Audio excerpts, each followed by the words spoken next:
Hello, everyone, and welcome to the Categorically Romance podcast. My name is Bree, and I am so excited for today's chat. I have author Jennifer Snow here. Jennifer, welcome back to the podcast. Oh, thanks so much for having me. I'm so excited you're here. So let's start off with this. So we're recording this at the very end of September. How has 2023 been for you up to this point? Um, Busy. um, this year started off with me with having all of the holiday movies that I'm hoping to talk about today needing to be written. So Yes. a lot of them got the green light late in 2022, and most were going to camera in hopefully during the winter months. So a lot of them needed to be written kind of back to back between October of last year, and I think I wrote the last one in March. So it's been busy. And then I had a book deal that I signed. So I ended up writing the book. Actually worked out really well because during the writer's strike, I was working on a novel. So, but all of these movies were written earlier in the year. So it was just back to back deadlines. So the year has been very busy. Oh my gosh. Okay, so let's start with explain for us kind of the process. So like you said they got the green light. So did you like have to, because you have 7 movies. You have 7 like movies coming up between now and the end of this year. That correct? Like they all come out in the next couple of months? Yes. Okay. Yeah. So were these like ideas that you pitched? Did people come to you? Like what does that process look like before you have even sat down and started the writing? So for let's see, I think three of the holiday movies that are coming out this year were my original concepts that I pitched to different networks or to different production companies, and then they pitched them to the networks. And then the others were work for hire projects that the production companies came and asked me to write for them. So it's a little bit of a mix idea. One I had last year was actually based on a book. So I do book adaptations, original concepts, and a lot of work for hire. Yeah. Oh my gosh. Remind me the name of the movie that came out last year. It was on Up TV, right? Yes, Christmas Lucky Charm. Christmas Lucky Charms. And I was like, guys, this is based on one of her books. But Yeah, like the movie title and the book title weren't the same. So I was like, guys, no, this is the book. yeah, it was a funny process because the producers really loved the hook of the Christmas Lucky Charm. With Jess, every time she dates a guy, once they break up, they find their They true get love. married. Yeah. Yeah, and so they love the hook, but in the book, the hero was actually he worked for Doctors Without Borders, and it had a bit of a kind of a heavier undertone with him suffering through a little bit of PTSD and things like that. So we actually changed the hero completely to an art gallery owner, but I was still able to kind of use the same material from the book and a lot of the same scenes and kind of repurpose them with the new direction. And it was actually really fun to get a chance to write kind of an alternate version of the same story. Yeah. So yeah, it's fun to see which one readers and viewers kind of prefer. So yeah, it was good. I like one the thing I think that makes me the most happiest about like knowing that like sitting down and watching a movie and knowing that you wrote it's like this is also one of my go-to like romance novel authors. And I just think it's so cool to see you all like not I don't want to say shifting but like occupying this space cuz like these made for TV movies are such a big deal. Like to the audience that love them. They are such a big deal to us, and I'm like, who better than the people that also like write romance, like romance writers. So for you, like, how did the shift into this space happen? And what are you enjoying most about like this new creative path that you're on? Well, I'd always wanted to write like screenplays and movies, and I find that a lot of my books are very fast paced. They're not heavy on detail and things like that. I love my dialogue and character development, so I think it was kind of a natural progression to move into screenplays for me. And I love the shorter format and that kind of thing, like page count wise and word count wise, and leaving the description and what things actually look like on set to the creative magic people that work in production. And so bottom line was, I was watching all of these movies or all these books get optioned and turned into movies, and I knew mine were kind of written, tailored for this market and for this, for this TV movie market. So I was kind of getting a little frustrated that mine was not getting picked up, because I kept telling people, like, look, my book is so easy to adapt. And I'm like, it's mostly dialogue, like, it's so easy. And it's sweet romance, my Brooke Hollow series was sweet romance, everything. So I'm trying to pitch these books constantly, and no one was picking it up. So I'm like, I'll just do it myself. So I bought a copy of Final Draft screenwriting software, and I downloaded a ton of scripts and read a ton of books. And I'm like, okay, I'll figure this out. So I essentially Googled my way through adapting the first project, and then I went to a film conference. I guess what's really nice about being new to a certain industry is that you're so naive and you don't know anything about it, so you don't really have anything to be afraid of yet. Yeah. So No, I love that. Yeah. I just threw myself into this AFM conference in Santa Monica and met with a bunch of producers and told them this is what I've got, and we were able to sell the first movie at that conference. So I came back to two companies wanting the script. These were Mistletoe and Molly. That was another movie that came out on UpTV in 2021, and just kind of skyrocketed from there. Once that movie came out, I loved the process and loved doing it. So then I just kept reaching out to the production companies that I had met at the conference, and saying, I'm here, this is what I'm doing, pitching new ideas.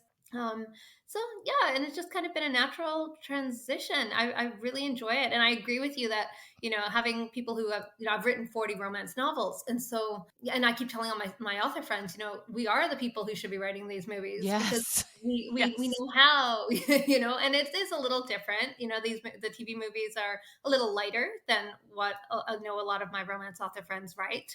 The heat levels are all, obviously a G rating and things like that, so they need to be a bit different. But we know the space, and we know what readers want, and essentially what viewers want. So I agree. I keep telling everyone they need to kind of, if they own the film rights to their books, it's a great place to start to try to break into the industry. So Writing process wise, can you share with us like how writing the screenplay is different or similar to like sitting down and writing a novel? Like time wise, is it like a huge difference?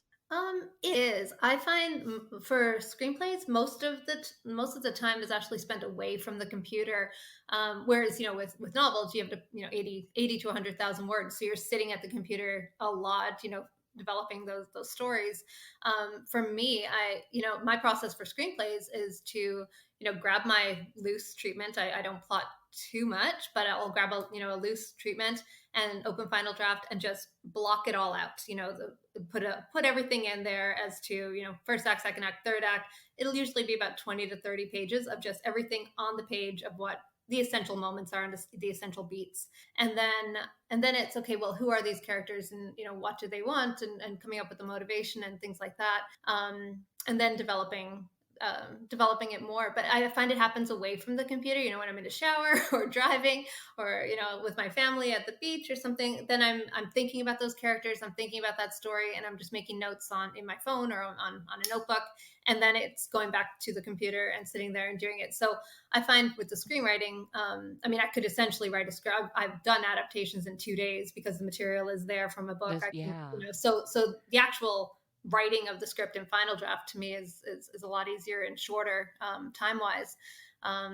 But it's a lot of, most of the time is away from the computer, thinking about the plot, thinking about the characters and how I want things to go and how to make it unique and fun and that kind of thing. So and the movies are written in 2 to 3 weeks.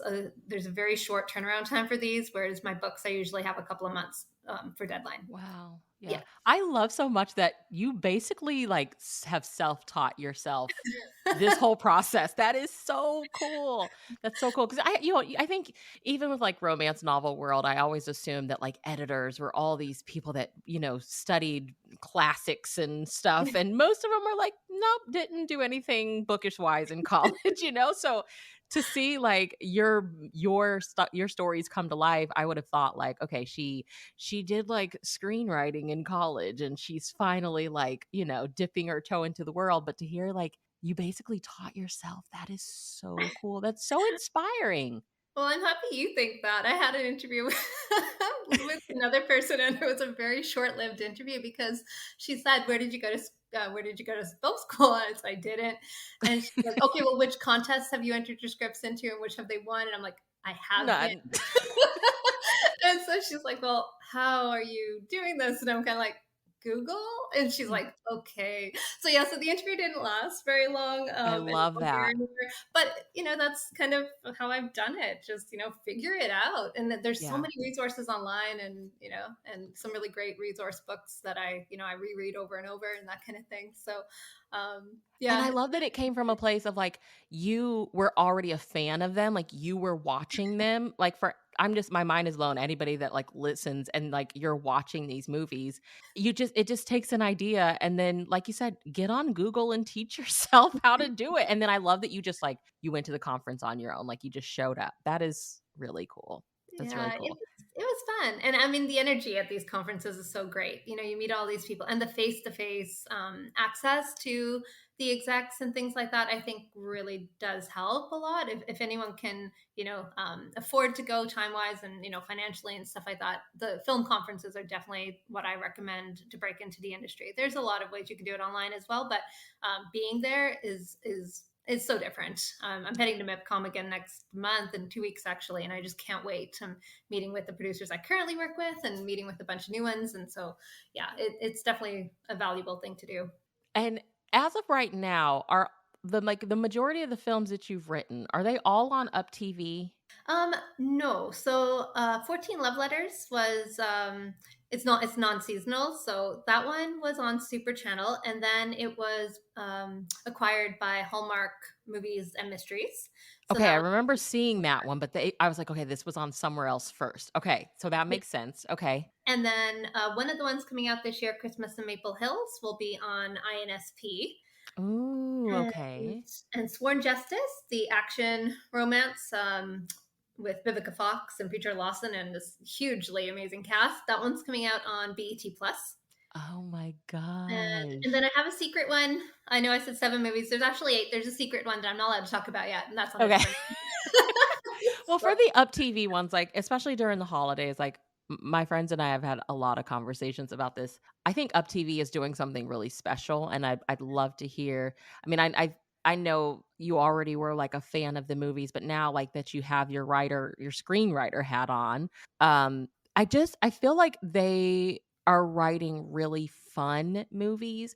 I feel like the movies are I think it's really I may be totally wrong by this, but, like, I feel like Up TV movies are written for, like, maybe people that are, like, inching their way into the holiday movie watching space, but, like, Hallmark can be really overwhelming. I feel like Hallmark's like, they are still trying to really hold on to, like, their old school audience where I'm like, "Guys, you gotta bring in, like, fresh perspectives, and you want the younger viewers to become your older viewers." And I feel like Up TV's movies are for, like, the early 20s and the girls in their 30s like myself. Like, I'm like, these feel different than I think a lot of the Christmas movies can feel. As a writer of them, is that something you ever think about or something you have to think about? Like, when you're writing, do you have, like, a specific, like, age demographic in mind? Like, because 'cause I'm always like, I want new people to fall in love with these movies.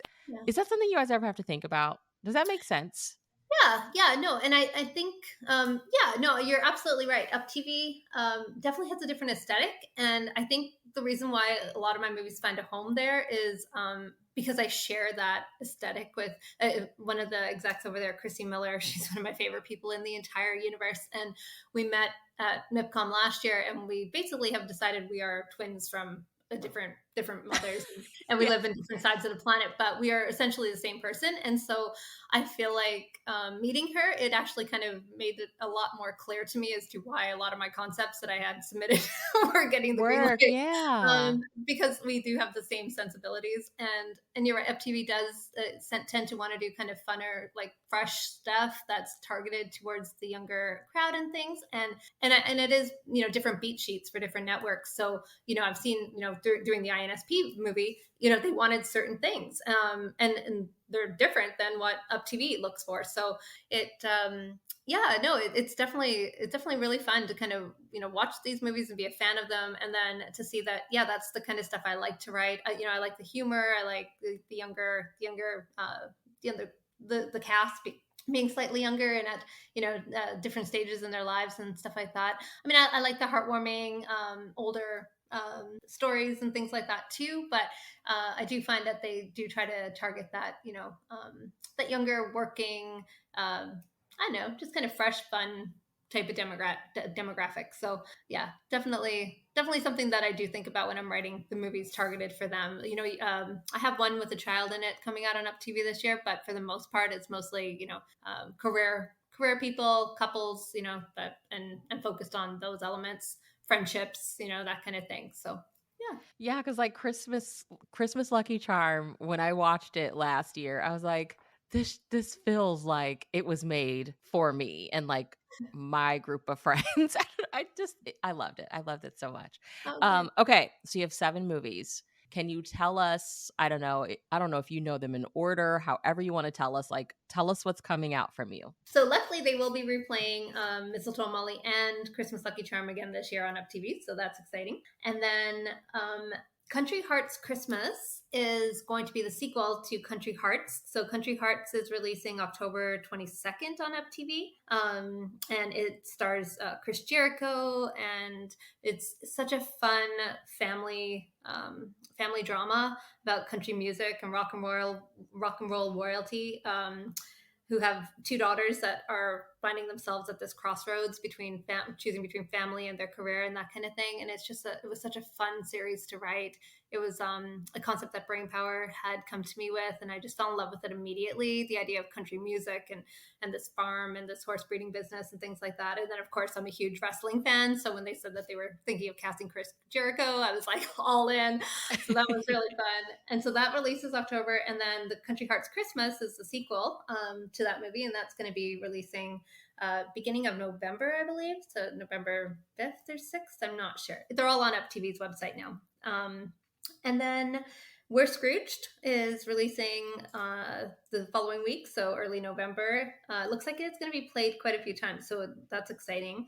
That one was really fun. I have a story about that one.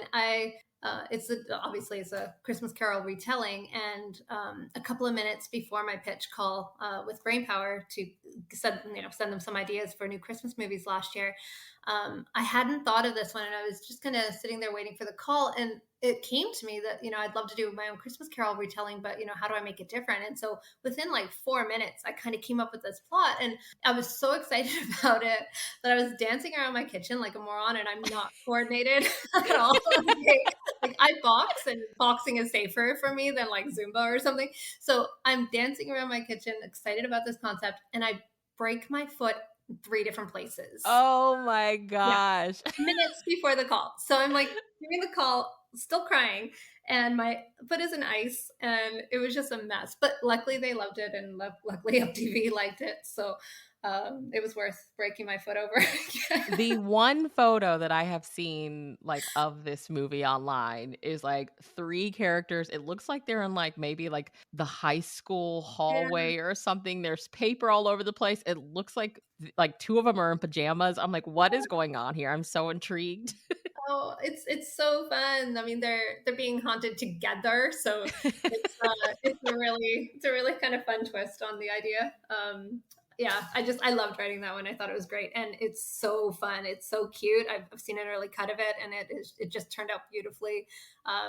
Brainpower really brings the magic with special effects and stuff. It's great. Really Oh, really I fun. can't wait. I'm so excited for that. So then there's Christmas Time Capsule. So that one is, it was actually a concept I came up with in 2016 about,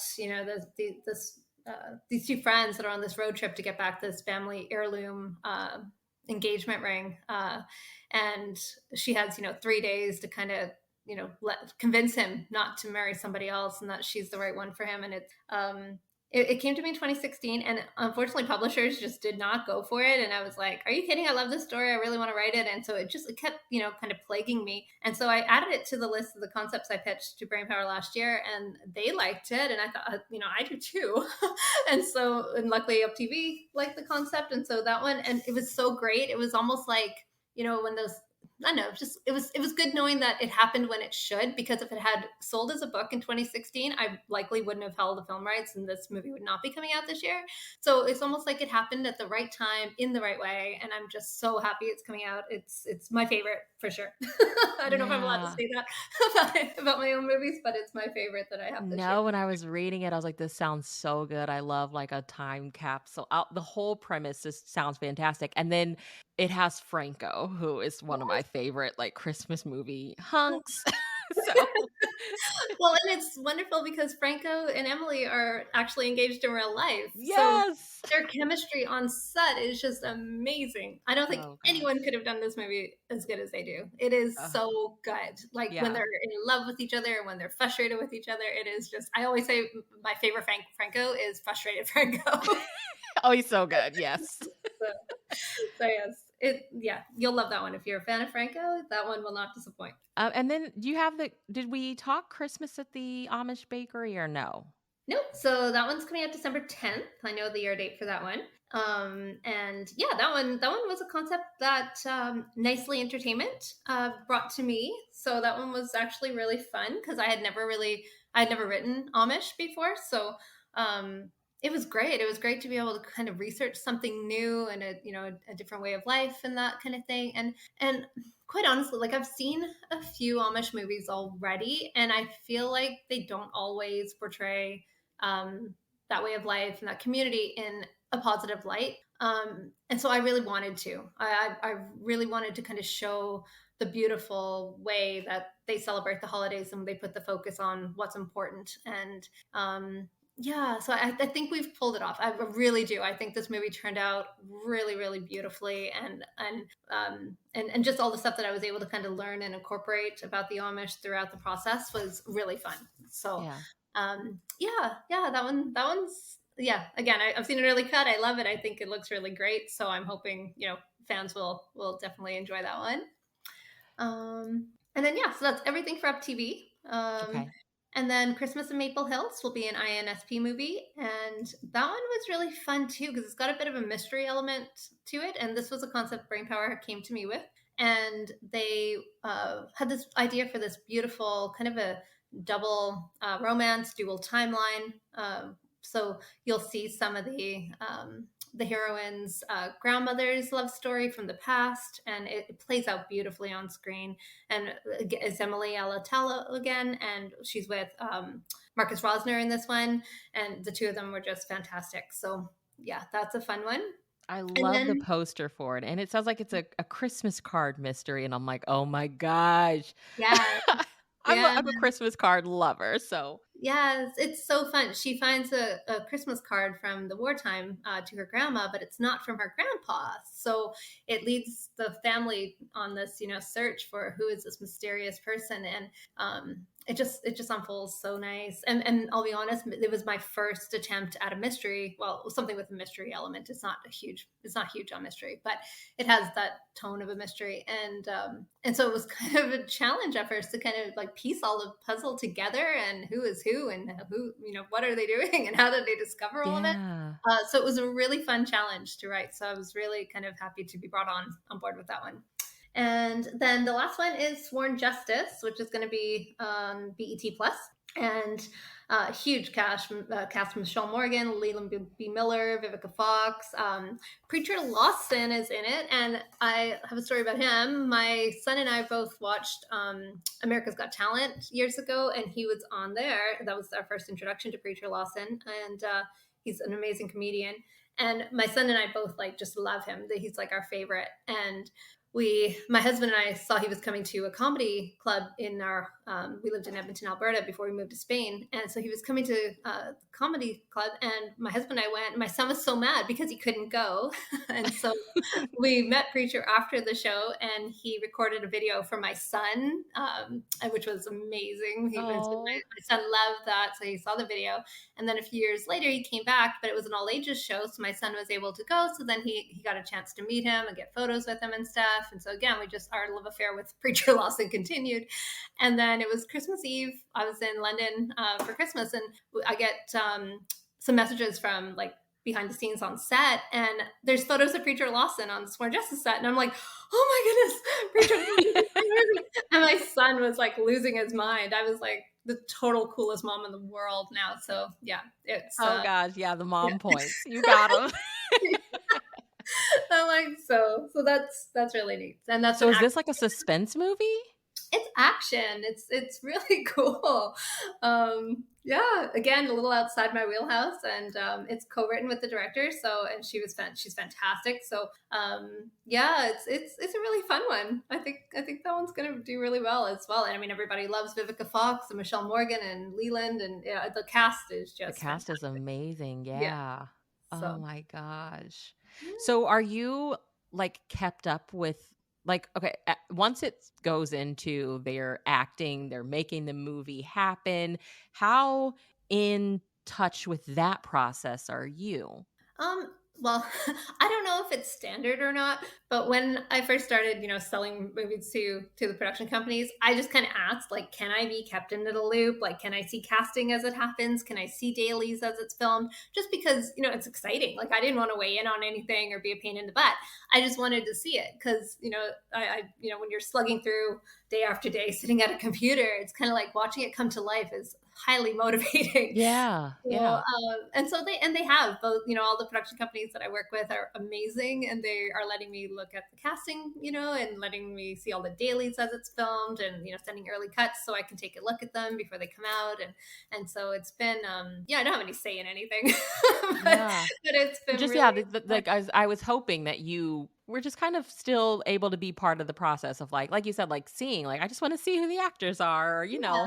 Yeah, oh, that is so Yeah. cool. That's Yeah, it's cool. really great. And then, then all the actors emailing and stuff, like it's so rewarding. There's an actor from Time Capsule who, reached out and just said, he really enjoyed playing the role and the character, and it was just, and hearing that from the actors is just so, I don't know, it's all the validation I need to kind of keep going. So Yeah, it's almost like when you write your romance novel, like, a character actually physically being able to say, "I loved this, Jennifer, thank you for letting me be part of it." That's so cool. exactly. Yes. I try to keep my fangirling to a minimum, Yeah.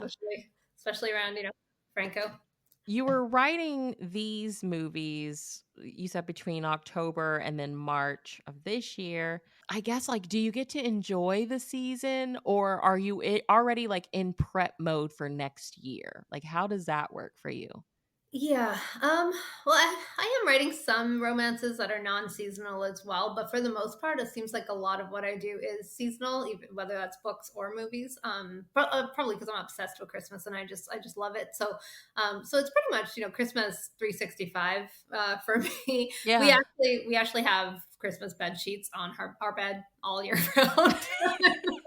I'm not even joking. And it's like, 40 degrees here in Spain, and we've got 40 degrees Celsius, I should probably clarify, here in Spain in August, and we're, in flannel bed sheets with reindeer on them. But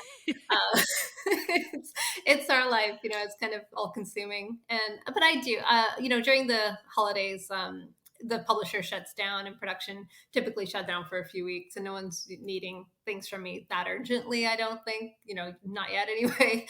So I can enjoy the season, and I think it's important too. I've actually kind of, as busy as I am, I do think I have a pretty good work life balance. Especially living here in Spain, my husband's like he early retired, and we moved here, so it's been yeah, just making sure that we're doing the things that we work hard to enjoy, and Yeah. traveling and taking that time. So Yes. So I do get to enjoy Christmas. And I get to listen to Christmas music all year round as I'm writing these things. So, Yeah. so it's win-win. You've got like the best life. It's fine. Okay, I like to ask, what is your current, and this may be holiday, but I feel like your holiday, like you said, all year round. What's your current romance era? Like, what are you enjoying in romance? Well, well, the book that I have coming out next year is a speculative rom com that has a she's a psychic life coach, so Oh my gosh. that's kind of yeah she's been messing with faith a lot with her clients' futures, and so it's really fun, and so I've never really thought of writing speculative or sci-fi or anything like that, or adding those elements to my romance novels. And so this one's a little bit, it's going to be more general fiction and women's fiction. It still has a huge romantic subplot throughout, but it's a little different. But I think lately I've been just trying to find different ways. I mean, after 40 romance novels and now, 12 romance movies, it's kind of try to keep things fresh and kind of different, just for my own my own enjoyment more than anything. Just I'm at that phase where I only want to write things that I am passionate about and I love, and I Yeah. think my best work comes out through that. So so Glimpse, the speculative rom-com releasing next year, was just how do I do something different? How do I inject something different that my readers haven't seen before and that I haven't written before, just out of pure not wanting to be bored, bored writing Yeah. these books.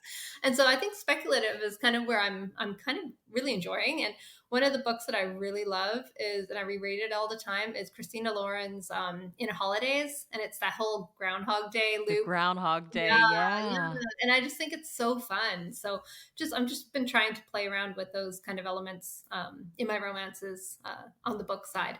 The script for Glimpse is done as well. I'm hoping that I can probably get it picked up as a movie as well. Maybe if MIPCOM is nice to me this year, I might be able to find a home for it.